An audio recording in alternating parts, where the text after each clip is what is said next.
Patty, guess what happened to me this week? What happened? I'm glad you asked. Murphy's Law, our episode last week about leaving your property on the fall to the spring, do you remember that? Yes, I do. Well, exactly the thing we were talking about happened to me when I got back to the office on Monday. Somebody emailed me and thought that the best marketing program for their property was to take it off the market until April. No way. Yeah.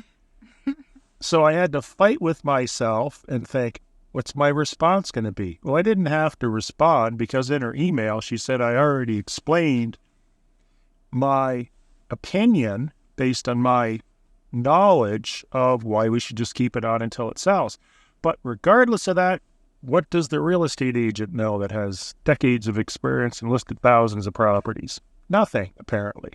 So what happened? What happened is I fought with myself some more, and I was going to send her our podcast episode from the future that wasn't released yet on this exact thing. But then I thought, we can't share that with her because we don't tell anybody about the podcast because it's not marketed. We mentioned it to nobody. It's unscripted. It's spur of the moment, just like this episode here. And it's completely unhinged. So I couldn't share the episode with her. Plus, I didn't want to call her crazy either, which probably never goes over well with the client. So I took it off the market.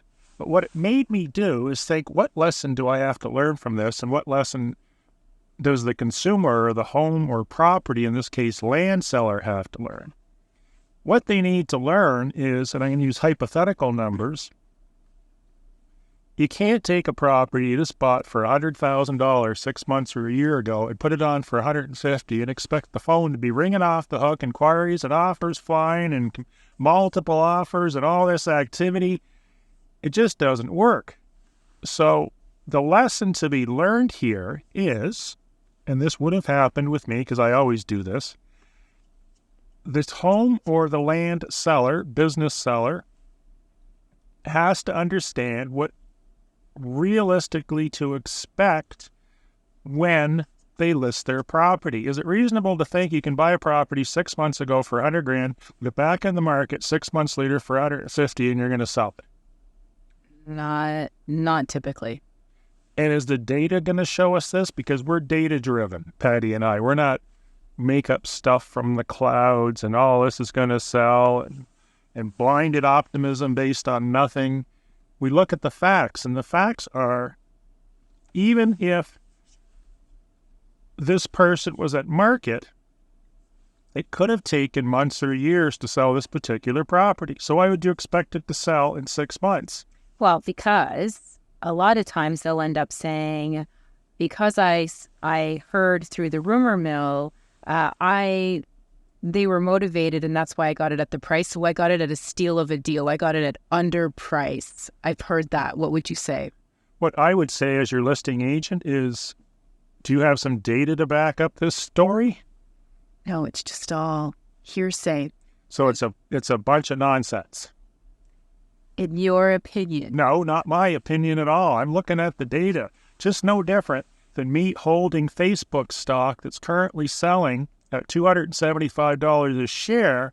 So I put in a sell order for $1,000 because I think it's worth $1,000 because Uncle Bob told me it was worth $1,000 and people should pay $1,000. Does that make that stock worth $1,000? No, absolutely not. It's the same with the land. So just like the stock market, even more definitively, we can see this person's offering to buy it for this person's offering to sell this share for that. Real estate is the same idea. We can see the actives, right, which are the equivalent in the stock market of the ask price. Now, the ask price, is it indicative of what that stock is worth? No. No. I can ask $1,000 for a Facebook stock share, but it doesn't mean it's worth $1,000. If it transacts at $1,000, well, then it's obviously worth $1,000, especially if a number of shares transact at that value. So having said that, we need to look at the data, and the data is telling us it may or may not be there, the value at $150,000 for this particular piece of land, but it may take us a year or 2 or 3. And in some cases, I've seen land sit for 10 and 15 years. As a client and a friend of mine from Florida, hi, Bob, he says it's really easy to get into the market in PEI, not so easy to get out. Yeah, and that's a fairly accurate statement. Yeah, for sure. And would you say that would be longer with raw land? Oh, 100%. Currently, we just ran the stats for the year for land and residential. And what are the odds? I know, we just did them this week, actually. And for land on Prince Edward Island, our stats are average days on market anywhere from 180 to 248 days, depending on where you're located on the island. Residential stats average is around 45 to, say, almost 60 days is where the market is right now. So it'd be fair to say, I would think, based on the data and your compilation of those numbers, that the further you traverse or travel away from Charlottetown to the west or the east, particularly the west, because you can go further, the longer it's going to take to sell. You are correct. And the values are probably going to diminish, with the exception of those purchases that were done based on emotion. That's exactly what the data showed. Oh, there you go. I guess, is that it? So just to get back to the original story, so the listing has been rested, like we were referring to. You're resting it. You're resting it. And I have a surprise party when it goes back onto the market and startles everybody. So has this particular seller agreed that when all these listings come out of hibernation in the spring, that she's going to be bringing it on the market, or is that the plan? Or we're bringing it back on the spring with everybody else, where the for sale signs pop up like the daisies. So now we'll have increased competition. We'll probably have to sell it for less money. It may sell quicker, but now that we have all this competition, it's probably going to drive the price down. Again, supply and demand. Yeah, absolutely. Yeah, it's funny that we were just talking about that last podcast. Very funny, and the good thing is this episode is going to be posted months ahead of today, so it will have no correlation with reality. In fact, it will probably be posted after this listing goes back on live.